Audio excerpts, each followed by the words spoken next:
Okay, now let's talk about our purpose.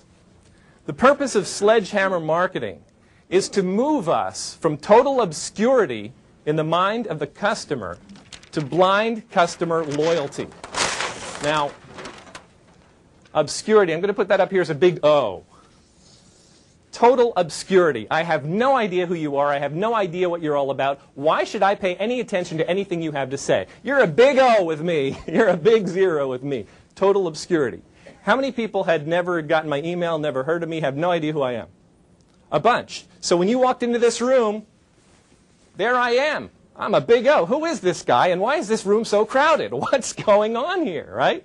No idea. Now, ideally, my process, just like yours, is to move you through the process of total obscurity to blind customer loyalty. I want you to get to the point where whenever there's a trade show, whenever there's anything going on, you're going to check the schedule and see if I'm there. Blind customer loyalty. Let's go to Dave's session first, right? That's what I want to do. Now, does that happen like that? Is that something you go from I have no idea to who you are to, wow, I got to be in every session? Does it? No, not usually. It's a process. Now, part of the process is you've got to take little baby steps. First step, you go from total obscurity in the mind of the prospect. You need to move into recognition. Recognition is, oh yeah, I recognize you. Get your email, or I heard about you, or I have some clue who you are. It's recognition. I don't love you, I don't hate you, I don't really know all that much, but I at least recognize you. I have a clue who you are. That's the next step. From recognition, because recognizing you, I'm still not at the point where I'm going to likely to be doing business with you, because I don't really I recognize you, but I don't know what you're all about. So the next step is comfort. C. After I've recognized you and I get to interact with you a little bit, I start feeling comfortable with you. Oh yeah, I know that person, and yeah, you might refer somebody, or somebody might get referred. And what happens then is, when you've reached that level of comfort, that's when a buying decision is likely to happen.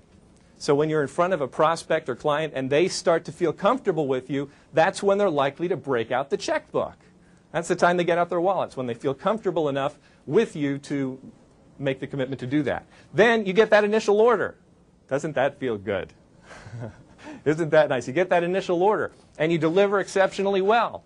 And then they come back and they try you again, and you deliver well on that. And when you develop a pattern there, then you move from comfort into loyalty. Because after that first order, a lot of people make the mistake of thinking, I got a first order, boy, I'm in. And I think that's a mistake to make. I use the word client a lot versus customer. I think if somebody buys from you once, maybe they're a customer. If they buy from you again and again and again and again, I tend to think of them more as a client. And that's when you start to get to the point where they're loyal to you. And that's what we're looking to do with all our clients. And that's what this is going to help us